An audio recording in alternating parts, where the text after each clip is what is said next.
如果你的前任总在半夜给你发消息，你会回复吗？我想你了。深夜，一条不合时宜的短信让我猝不及防，因为是陌生号码，我以为只是有人发错了消息，直到第二条、第三条接踵而来。你就这么离开我了？你怎么这么狠心？我的脑袋轰的一下炸开，突然回忆起曾经被某个人支配的恐惧，脊背瞬间冰凉。这语气和说的话不是别人，肯定是前男友。可这是我刚换的手机号，他怎么会知道的？我的手心渗出冷汗，不想和他再有任何瓜葛，我自然没有回复信息。隔天我问了身边的闺蜜，奇怪的是，她们一口咬定从来没有把我的新手机号透露给她。然而在此期间，那个号码一直频繁给我发来信息，我希望可以看到你，我的生活里不能没有你。她不停地卖惨，诉说着对我的想念，可我却没有一丝感动，心里只有厌烦。直到有一天夜里，短信的提示音再次响起，我想和你永远在一起，我要去找你。我的头皮一阵阵发麻，他又在发什么疯？不会真的找过来吧？我的心跳骤然加快，但随即又安慰自己，我已经搬了新家，他应该不会找到我。可猛然间，我又想到了，他都能设法找到我的新手机号，难道会找不到我的新住址吗？一想到那个男人随时都会出现在我的眼前，我的手脚冰凉，神经绷得特别紧。我赶紧跳下床，将门窗全部反锁，然后瑟瑟发抖地躲在被窝里。可我总觉得有双眼睛在紧紧盯着我。那晚我一夜未眠。第二天一早，我立即行动起来，在我家门口和房间都安了监控，我还准备了防狼喷雾，把报警电话也设置为紧急联系人，尽管一切准备就绪。可我的心里还是很不安，整个人笼罩在恐惧的阴影里，生怕我开门回家时，那个男人会突然出现在我的身后。就这样提心吊胆地过了好几天，可自从那条消息之后，他却再也没有了音讯。转眼来到了我的生日，几个好友来家里给我庆生。在我喝得微醺时，我再次收到了一条信息：我今天很想你，要是你在身边就好了。我知道你不会回复我的信息，我只是想让你知道，没有任何人比我更爱你。愉悦的心情被前男友恶心了一把，瞬间变得很糟糕。然而他接下来的一条消息更是让我火冒三丈。你不理我也没关系，我去找你。想到前段时间的提心吊胆，压抑的情绪终于爆发，我咬牙切齿地回复道：那你来呀。消息刚发送，那个男人立即有了回应：真的是你吗？我不是在做梦吧？第二天，当我醒来打开手机时，瞬间傻眼了。那个陌生号码竟然给我打了20通电话，我心里慌张不已，颤抖地翻着昨晚的信息，他只发了2个字：等我。我吓得吞了吞口水，为昨晚的口嗨后悔不已。就在这时，门铃声突然响起，我的汗毛瞬间立了起来，小心翼翼地挪到了门口。门外竟然站着2个帽子叔叔，我迟疑了一下，打开房门：你好，请问你认识赵子路吗？帽子叔叔神情凝重地问。我仔细想了想，然后摇了摇头。帽子叔叔没说话，却很严肃地看着我的脸。我有些紧张地问：发生了什么事情？在帽子叔叔的讲述下，我这才知道了整个事情的始末。原来和我发消息的那个人并不是我前男友，而是这个叫赵子路的男生。他的女友前段时间因意外过世了，而他一直在失去女友的情绪中未曾走出来。于是赵子路经常给女友号码发消息，诉说心中无尽的想念，之前一直没有得到回应。直到我沿用了这个号码，阴差阳错下回复了他的消息，他又惊又喜，尝试着拨通号码，结果都失败了。那条信息险些成了催命符，差点害得赵子路结束了自己年轻的生命。幸好他及时被救了下来，可我依旧心有余悸。你听过楼梯恐惧症吗？尤其是在晚上爬楼的时候，这种感觉更加明显。那天我刚加完班，到家楼下的时候大概10点半左右了，看着电梯缓缓往24楼走去，想到马上要到家了，我整个人都松弛了下来。突然，电梯里的灯一明一灭的狂闪起来，我明显感觉到电梯开始无规则的上下颠簸，我吓得神经一下子绷紧，赶紧把电梯所有的楼层按钮都按了一遍，也同时按着电梯里的求救电话。然而等了半天却没有任何反应，好在大概过了5、6分钟，电梯在20楼停了下来，打开了门，我赶紧冲出了电梯，瘫软地倒在了地上。缓了好一会儿，我愣是死活不敢再坐电梯了，想着还有4层就到家了，就准备从旁边的消防通道上楼。但是消防通道里的感应灯很是昏暗，我打小就有楼梯恐惧症，上楼梯的时候总感觉身后会有人跟着我，但看了眼身后的电梯，还是咬着牙走进了消防通道。然而就在我开门的刹那，突然间一个人影闪到了我的面前，我吓得脸色煞白，死死咬住嘴唇，映着昏暗的灯光，我才看清那是一个戴着鸭舌帽和口罩的男人。他似乎也愣住了，眼睛死死地盯着我，并往旁边退了一步。我暗暗松了一口气，小声地说了句不好意思，便往楼上走去。然而就在我与他擦肩而过的瞬间，我似乎发现了他衣领上有血迹。这个认知让我的脑袋嗡的一声，冷汗一下子冒了出来。我假装淡定，僵硬地继续往楼上走，而那个男人似乎一直站在原地。我隐约感觉到他的视线其实一直在盯着我，这种无声的压迫感让我差点晕厥。好在没过多久，一阵下楼的脚步声传来，我也暗暗松了口气，便赶紧回了家。到家的安全感很快让我把这件事情抛之脑后，可我没想到第二天晚上，我正在追剧时，突然门外响起了急促的敲门声，我吓了一跳，想着自己也没有点外卖或者有快递什么的。谁呀？我警惕地冲着门口喊了一声：“我是警察，找您了解点情况。”听到是警察同志，我放松了许多，赶紧起身走到门口，顺着猫眼往外看，是一个穿着警察制服的男人站在门口。有事吗？我打开门，小心翼翼地问。昨晚你们这栋楼发生了命案，你有没有看到什么可疑人出入，或者是可以提供的信息？警察的话让我瞬间想到了昨晚楼道遇见的那个男人。我刚想脱口而出时，猛地想到了自己的人身安全，多一事不如少一事。不好意思，我什么都没看见，也没留意到有可疑的人。这名警察盯着我看了一会儿，打扰了。他说完便快步离开了。关门之后，我便打开了业主群，可发现并没有人讨论这件事，物业也没有提醒，不会是警察弄错了地址吧？然而过了1周左右，我在看电视时，恰好看到新闻上播报了杀人犯被抓获，而那个杀人犯正是那天来我家的那个穿着警服的男人。我顿时毛骨悚然，一个答案呼之欲出，所以大家切记一点，出警的话一定是2个以上的警察，不可能只有1个人来。如果半夜你听到室友的呼救，你会继续装睡还是醒来帮他？我的宿舍是8人寝，那天只有我和叶子2个人在寝室。由于天气太热又没空调，在睡觉前我就把窗户打开了。可没想到晚上发生的事情至今让我心有余悸。睡得半梦半醒之间，我突然有种莫名不安的感觉，就像有人在一直盯着我看。我瞬间就惊醒了，透过蚊帐观察了一下，直到我视线扫过床尾方向的时候，突然发现那边有一块暗影。开始我以为是谁挂在那边的衣服，但我又仔细回想了下，床头那片根本就没放东西。这个想法让我顿时渗出了冷汗。而就在这时，我听到了一个离我很近的呼吸声，声音粗重有力。就在我怀疑是不是自己听错的时候，我清晰地听见了叶子在自己床铺上翻身的声音，而我正盯着的那个黑影居然动了。只见他缓缓移动到我的床边，此时我终于看清楚了，那是一个男人的身影，他应该是站在我床头一直盯着我看。我吓得一动不敢动，虽然是夏天，但我从头到脚都凉透了，我整个人也都吓傻了。2个弱女子的宿舍进来了一个男的，我身边就一个关机了的手机，能用来干嘛？从我醒来到发现对方，我足足盯着他看了将近1分钟。我不确定他到底有没有发现我醒了，他究竟是怎么进来的？我确认睡觉前反锁了房门，难道是窗户？可这里是2楼啊！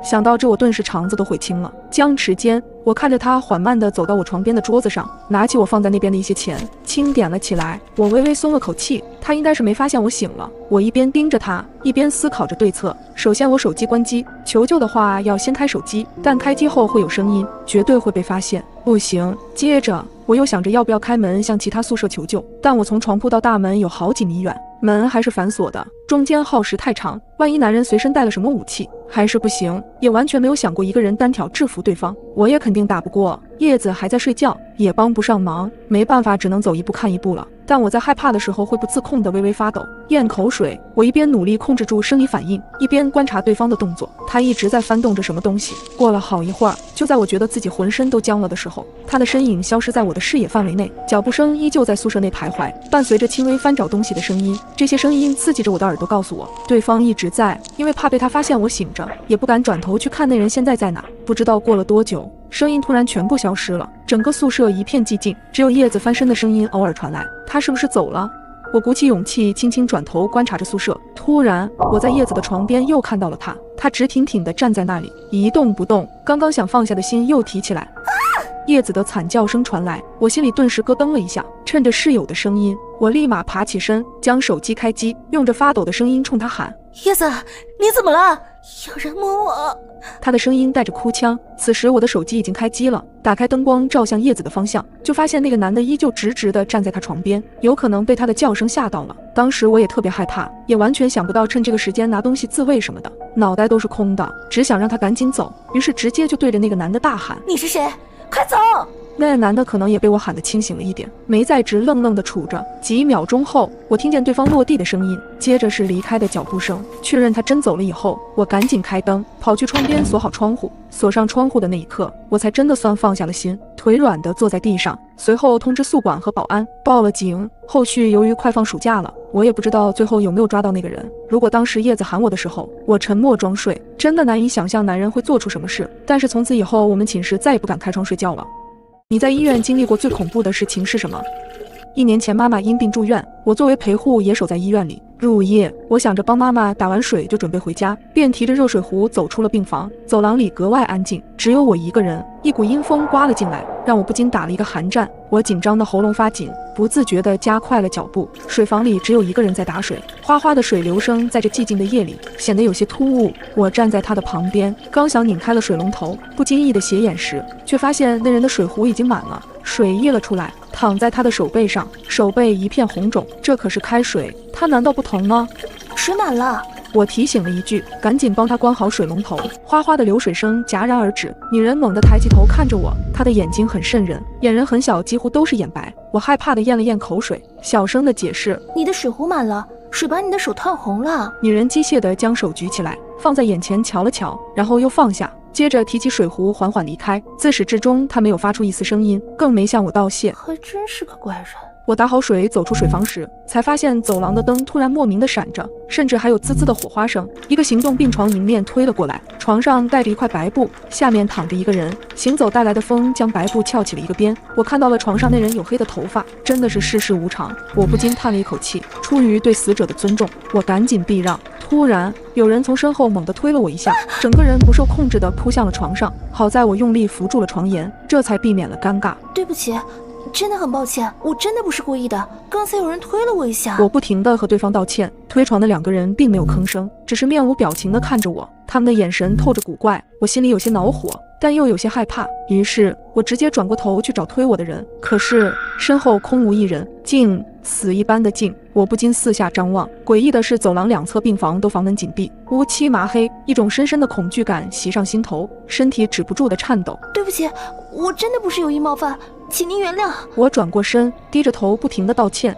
然而许久没人回答，我悄悄地抬起头，瞬间吓得脸色惨白，拔腿就跑。因为移动病床和那2个不3个人不知何时消失在我的视线里，全程没有一丝声音，头上的灯依旧忽明忽暗地闪烁着，发出滋滋声。我一路狂奔到满头大汗，依旧没能跑到妈妈的病房门口。妈妈的病房离水房并不远，但我怎么走这么久还没有到？我害怕的赶紧拿出手机，颤抖着拨打了妈妈的号码，可电话那头迟迟没有接听。我捂住了胸口，眼泪不停地在眼眶打转，再次环顾四周，这里是9楼没错，也是我熟悉的病房号。我愣愣地站在了走廊，仿佛整个楼层只有我一个人，强迫着自己冷静下来。一切的不对劲都从我碰上那个女人开始的。既然前进没办法找到出口，那我就退回水房，看看那里是否能找到原因。于是我转身往水房的方向走去，结果我发现我连水房都找不到了。正在我手足无措的时候，我惊喜地发现前方有一个病房的灯竟然是亮着的，而这个病房的门也开了一条缝。一阵冷风吹了过来，夹杂着一丝呜咽的声音。我的身体反应比脑子更快，直接开门就走了进去。进去后我才发现病房内只有1张病床，上面躺着一个人。不好意思，无意打扰，我找不到病房了。我冲着床上的人解释，然而门却吱呀一声关上了。我吓得险些叫出声，转过身用力去推房门，却怎么也打不开。今晚也太邪门了，我不会死在这里吧？就在我恍惚间，突然有人拍了拍我的肩膀，我僵硬地朝身后看去，身后站着的竟然是水房里的那个女人，她依旧面无表情地看着我。我不自觉地尖叫起来，赶忙退后一步。你不该来这里。一句话轻飘飘地传来，我的眼睛紧闭不敢睁开，只感觉一只手推了我一把。再睁开眼，我竟身在水房，水龙头哗哗地往水壶里注水，怎么回事？还没从害怕的情绪中走出，提着水壶走了出去。走廊上的灯安静地亮着，没有闪烁，也没有滋滋声。不远处的护士站里，护士们井然有序地忙碌着，一切都恢复了正常。难道刚才发生的事情是我臆想出来的？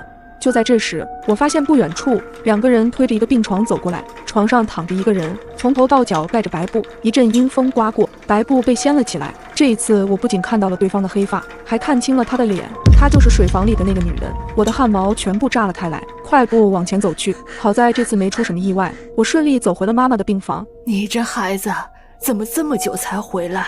给你打电话也没信号。妈妈看了看手机，我去了多久？都快1个小时了，你不会是遇到什么事儿了吧？我不想让妈妈担心，没有说出刚才的经历，只是说遇到一个熟人多聊了几句。赶紧回去吧，明天还得上班。我放下了水瓶，和妈妈道了晚安，就走出了病房。之后的我再也没遇到过这种事，但是至今想起依旧心有余悸。当你洗脸闭眼睛的时候，是否和我一样总感觉有人在盯着你呢？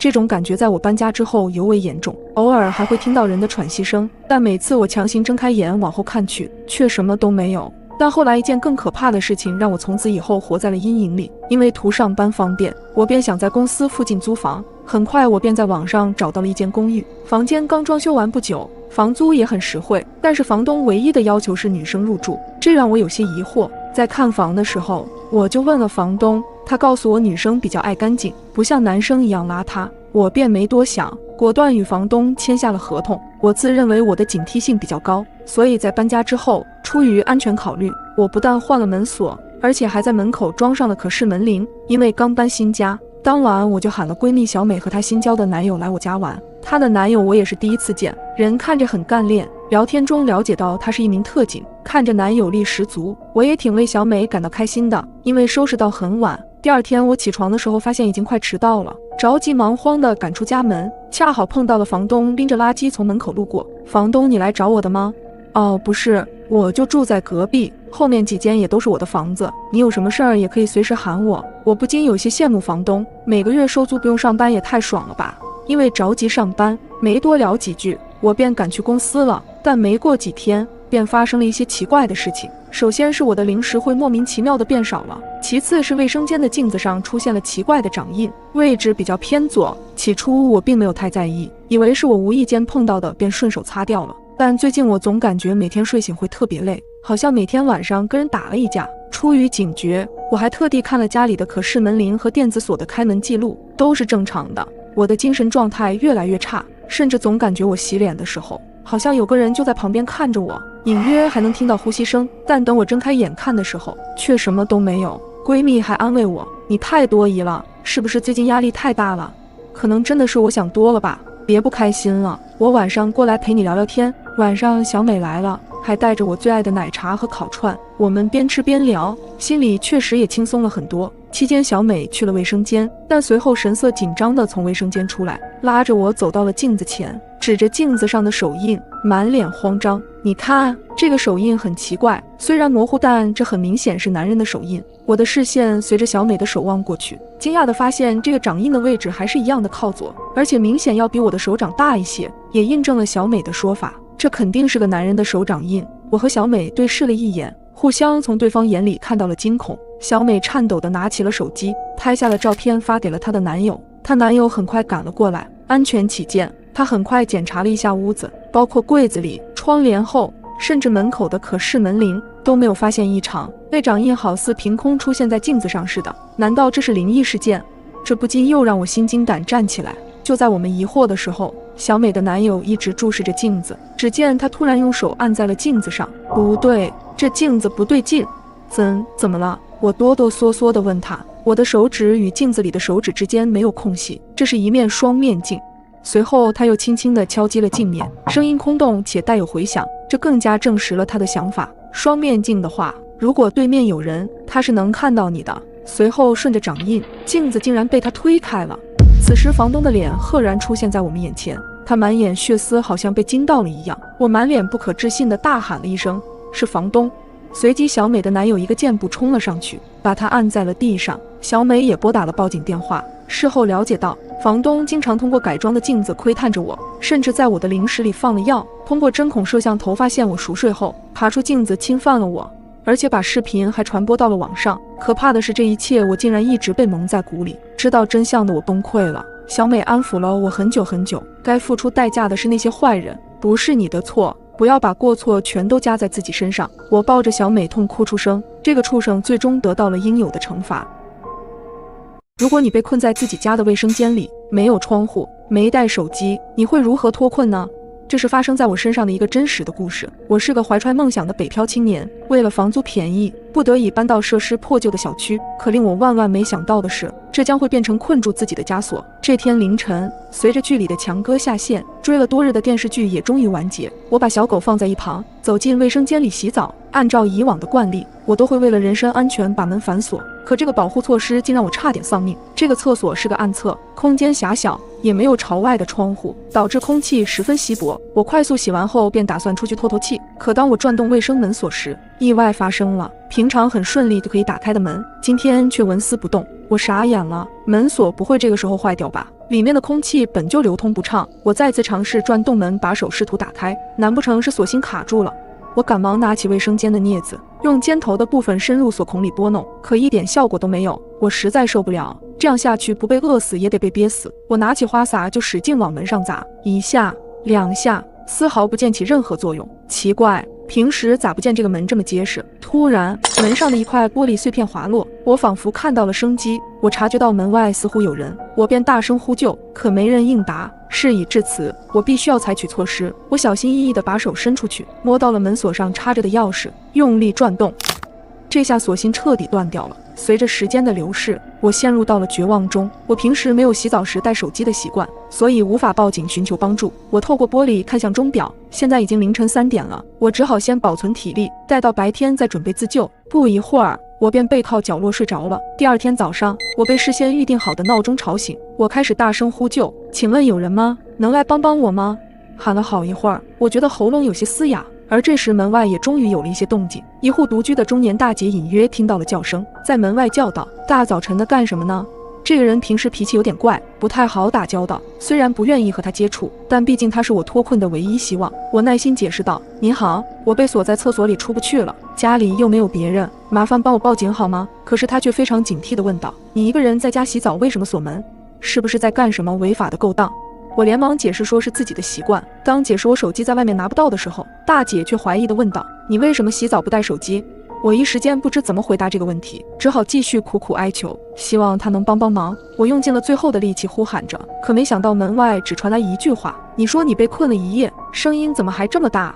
我看你精神很好的样子，你别随便开玩笑。”说完就再也没声音了。大姐最终还是没有选择救我，而在那之后，无论我怎样呼救，我家附近也再没来过人。我现在又渴又饿，心里仅存的那一丁点希望也早已消失殆尽。我害怕地蜷缩在冰冷的地上，眼泪也不自觉地流，不知不觉中再次睡了过去。这时，手机备忘录响起，并把我吵醒，通知今天下午会有个快递。我顿时欣喜若狂，整整一个下午，我都趴在卫生间的门上，仔细听楼道里的电梯声，一有声音我就会大声地呼救，直到我嗓子喊哑，瘫坐在地上。快递也迟迟没到，想必是快递小哥打不通电话，就直接放柜子里了。扑面而来的绝望和疲惫感瞬间打透了我。我已经1天没有进食了，纯靠喝自来水才有一点力气。而我用着这仅存的力气，拿着花洒不断敲击着水管，不知道敲了多久，伴随着绝望，头也感觉昏昏的。我家的小狗突然开始不停地嚎叫，好像是觉察到我有危险一样，爪子也在不断地挠着卫生间的门。可现在的我连睁眼的力气都没有了，眼前一黑。再次醒来，我已经在医院的病床上了。警察叔叔跟我描述了经过，因为我家小狗焦躁不安的嚎叫，引起了楼上邻居的注意。他来到我家敲了敲房门，很快意识到了不对，便直接打电话报了警。终于，历经30个小时，警察破门而入，在卫生间里晕倒的我成功获救。回到家后，我一边喂着小狗，一边回想那噩梦般的遭遇，不禁流下了眼泪。我一度以为自己要死了，拿起了还在充电的手机，本以为失联1天多会有很多人在找我，可根本没有任何消息，就连约好去逛街的朋友也没有给我发信息，只是打了一个电话，看到没人接就没再问了。时间一天天流逝，一天晚上，我收到了一个快递，打开后里面空无一物，只有张纸条：“我正在看着你。”这不禁让我细思极恐，立刻报警，便马上搬了家。早上，我在门口看到了我家猫的尸体，旁边的单子上写着：“您的外卖到了，请记得给好评哦。”是小咪。我尖叫一声，腿吓得发软，直接蹲在地上，捂住嘴巴，简直不敢相信这个事实，后背瞬间冒出了一层冷汗。明明昨晚睡前他还睡在我的枕边，一时间难过和恐惧包裹了我全身。我下意识反身，迅速关门并立马反锁。后背紧紧贴着门，并拨打报警电话。警察敲门的时候，我正蹲在门旁边，抱着腿抖个没完，大脑一片空白。昨晚12点半，刚刚吃过安眠药的我接到了外卖的电话，那人态度急切，说是在楼下等了我快10分钟了，一直忙线，您快点下来取外卖行吗？我这还有好几个单子呢，要不您告诉我几楼，我送上去也行。我愣了一下，是不是搞错了？我没点外卖。交涉了大约3分钟后，对方骂骂咧咧地挂断了。当时我误以为是店家搞错了地址，毕竟这样的事情之前也发生过，这件事我便没有放在心上。再加上安眠药的作用，不一会儿就失去意识了。直到今早打开门，小咪的尸体就那么直挺挺地放在门口。我抽搐着讲完了所有的事情，警察点头，并在纸上记录着。检查过后，门锁没有被撬动的痕迹，难道那个人有我家的钥匙？突然我想到了什么，急切地告诉孙警官，我家猫有时自己会开门的。说完，我看向不远处僵硬的小咪，眼泪啪嗒啪嗒地往下掉。昨天我好像忘记反锁了。警察拿过我的手机查看了一番，可他接下来的一句话让我全身起了一层鸡皮疙瘩。在你删掉的订单里，我们找到了你昨晚下单的外卖记录。不可能！我惊讶地捂住嘴巴，尖锐的声音在客厅回荡：不是我，真的不是我，我没有点外卖，也没有戏耍外卖员。警察先生，相信我，请你相信我。说到最后，我只剩下了呜咽。一旁的女警官轻轻地为我顺着后背：你放心，我们会调查清楚的。小猫的尸体我们需要带回去，你有亲戚朋友吗？安全起见，这几天就先不要住在家里了。送走警察后，我在家门口蹲了很久。在这座陌生的城市，我没有什么亲戚，只有男朋友刘泽。想到警察离开前说的话，我下意识地裹紧了双臂，不排除有人进入你家的可能。最近好几个事件与独居女性有关，在他们家门口都会有这么一个三角形标志。巨大的恐惧过后，我逐渐冷静了下来，开始复盘最近发生的事情。标志是什么时候出现的？现在想来得有半个月了，并不是我木讷安全意识弱，这是个老小区，墙面上总有些调皮的小孩画的东西，因此这件事就被我忽略了。想到这里，我拨通了男友刘泽的电话，将这些事大体说了一遍后，等他来的过程中，同一栋楼的几个邻居听说之后找来了，对门的王婶和楼上的李哥，他们一边安慰我，一边陪我等刘泽的到来。几个人叽叽喳喳的要找物业，要求在小区里安监控才可以。看见刘泽的一瞬间，我抱住他大声的哭了一通，发泄了所有的恐惧。在他的提议下，我带着东西去了他家。刘泽住的地方距离我家不过10分钟的路程，他租了个公寓，并不是很大。正在我将牙刷往洗手台摆的时候，接到了警察的电话。李女士，我们查到昨晚你的账号确实点了一份外卖，但是账号 IP 不在你家，而是在留取家苑。那个外卖员有人证，您家猫咪死亡的事情跟他无关。留取家苑是刘泽的小区。看着他在厨房哼着歌兴奋炒菜的身影，我深吸一口气，颤抖着拿起了他的手机，刚准备打开外卖软件。瑶瑶在干嘛呢？快过来帮我打个鸡蛋。我赶紧将手机揣兜里，来了。猜猜我要给你做什么好吃的？给你做一份不一样的西红柿炒鸡蛋。那我很期待哦，一时间不知道该觉得开心还是害怕。进洗手间掏出手机，外卖软件上登录的正是我的账号。就因为我一直拒绝跟他同居，竟然搞了这么一出。1周前我俩出去吃饭，我去厕所的间隙将包给了他，出来的时候他人就不见了，过了很久才跑回来，借口说是去接老板电话，肯定是那个时候去配了钥匙。想到电视剧里那种病态男友，鸡皮疙瘩瞬间爬满了我的全身。佯装淡定走到厨房门口，我借口下楼买东西，行李都没拿就打上车回了家。到家后给他发了分手的短信，拉黑了他所有的联系方式，订了隔天一早回老家的车票。过了大约15分钟，他狂拍我的门，求我给他一个解释的机会。我在业主群发了个消息，可以麻烦各位邻居帮我出去说一声，我家里没有人，并再次拨打了报警电话。过了2分钟，楼上的李哥回了个 OK 的表情，之后邻居们都轮番的安慰着我，对门的王婶更是一条60秒的语音甩了出来，大体意思就是他要是敢一直来骚扰我，邻居们就把他打出去。我透过猫眼看到几个邻居跟刘泽在外面吵了起来。就在刘泽要动手的时候，孙警官到了。刘泽意味深长地看了眼我家的方向，吓得我闪到了一边，甚至害怕他通过猫眼就能看到我。本以为就这样摆脱了这个变态，谁知道半夜我再次接到了一个电话，接起来竟然是刘泽的声音。我到底做错了什么？你怎么总是一句话不说就走？昨晚也是这样。没等他说完，我便破口大骂：刘泽，你这个死变态，是你害死了小咪，我们分手了。接着将手机关机。当晚我睡得并不踏实，天刚泛亮光，我便起床。打开房门的一瞬间，我的尖叫声划破了长空。刘泽满身是血的坐在我的门口，地上是一张外卖单：您的外卖到了，请记得给好评哦。再次看到这张外卖单，我便直接晕了过去。李瑶瑶胆子还是这么小，女人对着镜子又嘴角缓缓上扬。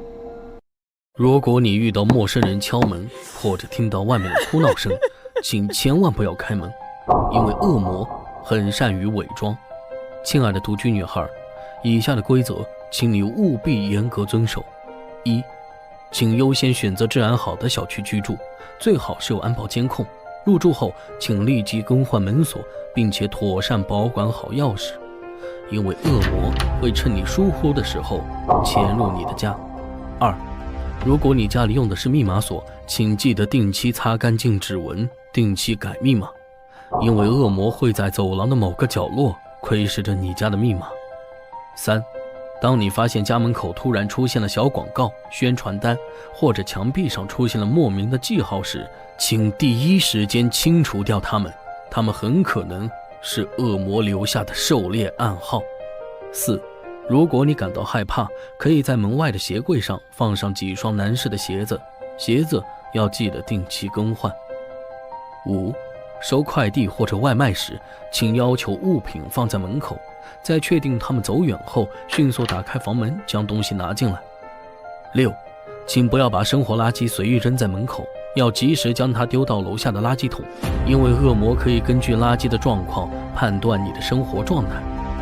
七，在社交网络发布照片时，请不要暴露家庭住址和标志性建筑，尤其注意镜子等物品的反射，因为恶魔像是惹人厌的老鼠，无孔不入。八，如果遇到水管爆裂或者断电的情况，请直接联系物业，不要打小广告上的电话号码，更不能让他们登堂入室，因为恶魔会伪装成各种职业。九，当你发现被跟踪时，请不要直接回家，立刻进入人多的商场、超市求助，因为恶魔都惧怕人多的地方，他们见不得光。10，如果遇到有人找你帮忙，可以打电话替他们报警，千万不要陪他们去陌生的环境，因为恶魔很喜欢消费你的同情心。11，防狼喷雾、电击棒请随时携带在身边，在真的遇到恶魔时，可以为自己争取更多的逃跑时间。亲爱的姑娘，请把这些规则也分享给你的闺蜜朋友看，愿你所遇之人皆为良善。